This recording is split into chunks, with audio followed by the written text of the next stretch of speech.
Welcome back to Catterall's Corner here on Sporf. I'm Adam Catterall. It's a pleasure as always to be in your company, and we are previewing UFC 264. Not just me today, oh no, we're going to be speaking to Dustin Poirier's head corner, Mike Brown, and a mate of mine, the UFC Hall of Famer himself, Michael Bisping, will be here to give you his thoughts on how he thinks the main event will go down between Dustin Poirier and Conor McGregor.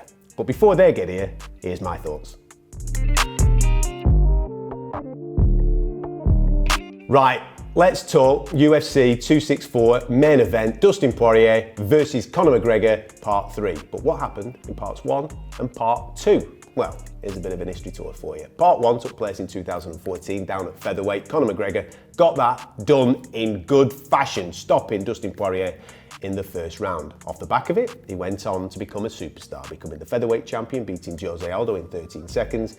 He also beat Eddie Alvarez at Madison Square Garden in New York and sealing the deal at lightweight and becoming the champ, status secured. Dustin Poirier dusted himself off, went on a bit of a tear as well in the lightweight division, stepped up to 155 pounds and he looked absolutely brilliant, but he fell short at his chance at becoming the lightweight champion against Khabib Nurmagomedov. Now then, the rematch between these two took place earlier on this year on Fight Island in Abu Dhabi. Coming into it, there was a lot of hype because Conor McGregor had been out of the octagon for such a long period of time. Dustin Poirier put in some sensational performances against the likes of Dan Hooker. So the favourite going into the fight with the bookies was most certainly Conor McGregor. Upset, boom! In comes Dustin Poirier, stopping Conor McGregor for the first time in the UFC to strikes. Now then, how is this trilogy going to play out? Well, statistically, it doesn't look good for Conor, if we're really honest, because the loser going into an immediate rematch doesn't normally win. But the last person that lost a fight, had an immediate rematch and won in the UFC, you've guessed it, the one and only Mr. Conor McGregor. Can the champ resurrect his career? And that is the ramifications that I'm talking about with this trilogy fight. They are huge. I don't think there has been more pressure on Conor McGregor in his entire career. And I'm including the fights with Aldo. I'm including the fights with Eddie Alvarez. It does not get bigger than this because his UFC career is well and truly on the line. In fact, it's big for both guys. We know full well that the winner of this fight will probably go on to face Charles Oliveira for the full lightweight world championship. So we know the destination for the winner, but the destination for the loser is murky. What if Dustin Poirier loses this fight? He was that close to fighting Charles Oliveira earlier on this year for the full title, but he chose this fight with Conor McGregor, mainly because of the dough. And of course, he's confident coming into this third fight to get the job done against Conor. What happens to Conor McGregor if he loses? Is that it in the UFC? Was it just a rocket for a short period of time? My word, it has never been bigger. This is the biggest non-title fight the UFC have ever done. Let us know how you think this is going to play out in the comments section below, and stick around because Michael Bisping will be with me later on to talk through his thoughts of how he thinks it's going to go down too. Right, before we talk about the rest of the main card and that fantastic core main event between Gilbert Burns and Stephen Wonderboy Thompson, I think it's only fair that we get our first guest onto today's show, and it's Dustin Poirier's head corner, Mike Brown. Mike, great to see you. Hope you are well. Before we talk about this big trilogy fight, I want to just go back to Abu Dhabi and Fight Island and talk about the emotions for the team going into that fight. It was good. It was a big fight. It was something that he was starting to get used to. He was in a lot of big fights at this point, a couple of UFC title fights, and many main events. Confidence was high, and it was good to get some redemption on somebody who had a win over him earlier in his career. When Dustin got the job done by stopping Conor in that second round, what were your immediate feelings? My confidence was growing, every moment of the fight. I knew he was landing some really heavy low kicks, and I know how hard Dustin kicks, and it doesn't take much to freeze that leg up, freeze that calf up, and I liked the fact that he was mixing things up with the wrestling. I thought he was he was looking good, and I was very confident. And I know Dustin gets stronger as the fight goes, so I knew we were in really good shape. Are you expecting a different Conor McGregor this time? Absolutely. I mean, every fight is different from the last. Even if they fought 1 week after that without any time to prepare, we'd probably see 2 different fights. So especially with time to prepare, I expect a whole new fight. This is kind of how the fight game is. But I think Dustin is always improving, making major adjustments, and both physically and mentally, he's ready to go. Finally, Mike, at the start of the show, I said that this is one of the biggest non-title fights that the UFC have ever put on. Do you go along with that statement? Biggest fight in UFC history, I think. I think the numbers will be, it'll be number 1 or number 2, probably number 1. I think it'll be the biggest fight in UFC history. Both are, you got I think, the biggest star, the most charismatic fighter we've ever had, Conor. And obviously, 2-time, 2 weight class world champion, yada, yada. His list of credentials goes on and on and on. Against, I think, the best lightweight in the world and the most exciting fighter on the planet is Dustin. So that's pretty damn big. That's an atomic bomb ready to explode. Mike, top man, thanks for joining us. Enjoy the rest of Fight Week. Click the link in the top right-hand corner of this screen for the remainder of the Mike Brown interview.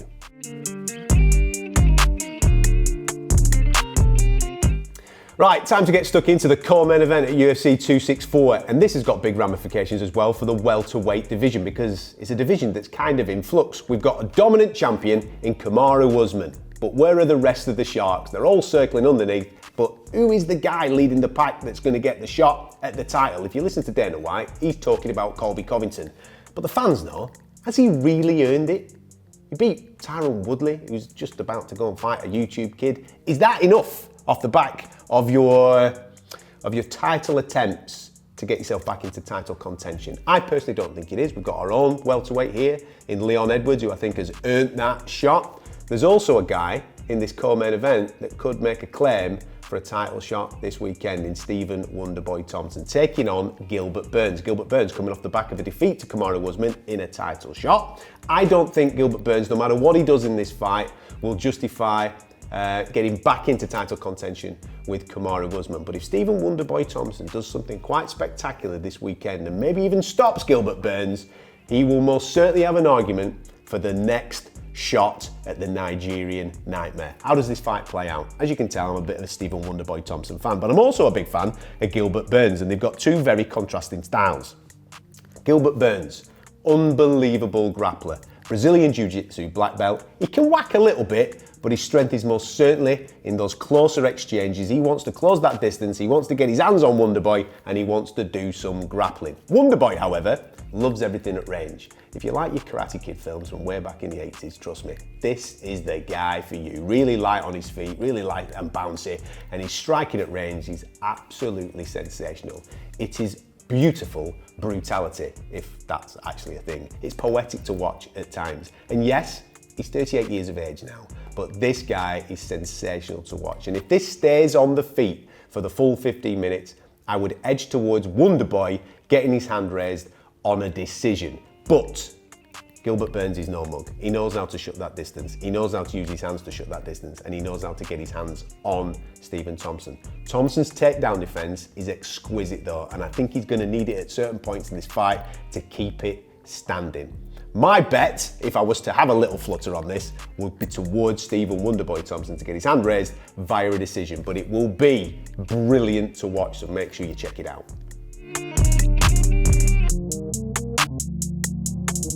There are plenty of other fights on the prelims and the main card to keep an eye on, but there's one particular guy that I want you to check out. He is going to be a superstar in the UFC, and he goes by the name of Sugar Sean O'Malley. Now, this fight that he's got at UFC 264 is a bit of a weird one because he was originally fighting Lewis Smolka. Lewis Smolka fell off last week, got himself injured and pulled out of the fight. Sean O'Malley stayed on the card. He said, listen, I'm adamant. I am fighting This weekend, at bantamweight, £135. Everybody else, stick your hand up. If you want a piece of this, you can come and get a piece of this. Now, because of who Sean O'Malley is and the eyes that he brings to the game, there's quite a few quid involved in a fight with him, and therefore the majority of the bantamweight division put their hands in the sky. A few went back and forth on social media with him, a few went back and forth, I've no doubt, with the matchmakers at the UFC. But the UFC have decided to bring in an unknown, Moutinho, a guy that I know absolutely nothing about. I've had to go on Google and YouTube to find a little bit more about him. The division is stacked and they could have most certainly picked various other bantamweights to fight Sean O'Malley, but that doesn't quite suit the narrative right now for where this guy's at in his career. You want to keep the train rolling. No disrespect to Moutinho, I'm sure he can fight, I'm sure he's a very talented lad, but Sean O'Malley is there to showcase his skills on a Conor McGregor card. That's where all the eyes are. Sean O'Malley will be in full flow this weekend. I am confident in saying that. He looks the part and he most certainly delivers when he steps inside the octagon. Expect a highlight reel knockout from Sugar this weekend. If you've never seen him fight, you're welcome. Time to welcome our second guest to the show, UFC Hall of Famer, former middleweight champion of the world and the second best DJ to come out of the northwest of England. I'm number one, by the way. The one and only Mr. Michael Bisping. Mike, before we talk about the trilogy and what to expect at UFC 264, let's take a quick look back at what happened earlier on this year in the rematch, that second encounter which Dustin Poirier won, stopping Conor McGregor to strikes. It was a very different style of Conor McGregor. We're used to see him light on his feet, that karate wide stance. It wasn't there. He was very boxing heavy. Do you think his mind was fully on mixed martial arts coming into this? You know, obviously that's a popular narrative that he was obsessed with the Manny Pacquiao fight or transitioning into boxing, and I think that's a little unfair to Dustin Poirier. You know, and I think we'd seen that transition from McGregor throughout his last few fights. You know, so listen, he went out there, he tried to finish the job in round one. You know, and he got tired like he usually does. You know, he's very, very good in the first round, but you can't be a sprinter and a marathon runner at the same time. He went out there, he tried to get the job done, didn't get it done. Poirier can take a better shot at 155, and he got tired in the second round, you know. So, and I thought Poirier fought a great fight. Poirier, did some damage with the calf kicks. He took him down. He did some good work in the clinch position as well. And then ultimately, it was a couple of big shots that was the beginning of the end for McGregor. You know, it was all Poirier's work. So, and that's not a detriment to McGregor. McGregor made it very, very exciting in the first round. I thought McGregor won the first round, 10-9, close fight, close round, but I thought he won it. But, you know, who knows what's going to happen this time round, but I'm looking forward to it. Okay, with that said, what has he got to do to change the outcome coming in to the fight at UFC 264? Oh man, that's a good question. See, that's the difficult one because I think, listen, anybody can be knocked out, but Poirier showed he could take his best shots. I think one of the main things that McGregor needs to do is to pace himself. He's got to pace himself. I hope he's been working on checking leg kicks because he wasn't doing that in the second fight. He needs to check leg kicks. He needs to pace himself. He needs to look for openings. And he needs to mix up his attacks himself. I mean, you touched on it a moment ago, the boxing side of things. It was a little boxing heavy. McGregor does have good kicks. We saw a video of him out in Dubai working those kicks on punch bags. Whether or not he's going to do that in a fight remains to be seen. What you got to remember is throwing kicks as opposed to throwing punches takes way more energy. Right? You know, swinging your leg around, your leg weighs about 3 times as much as your arm. So it's easier to throw punches than what it is leg kicks. But yeah, McGregor's got to mix up the attacks, keep him guessing, but he's got to pace himself first and foremost. Okay, so that's what Conor's got to do. What does Dustin have to do? Much of the same, or should he be expecting something very, very different this time around? Yeah, I mean, that's a good question. What does he do? I mean, he's got to be ready for the onslaught. He's going to weather the storm in the first round for sure. He's going to be aware of that. I think in the first fight, he mixed in the takedown nice and early. I think that's a really good thing to do.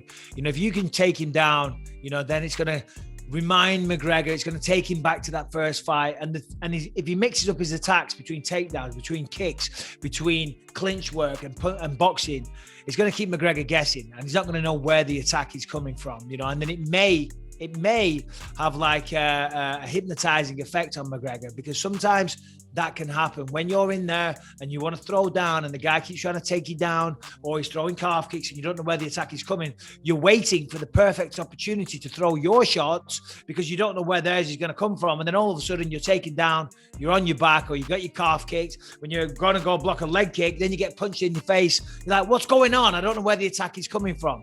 So that's what Poirier needs to do.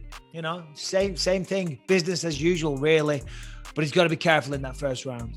Finally, mate, how big in your mind is this fight? Is it the biggest non-title fight that the UFC have ever put on?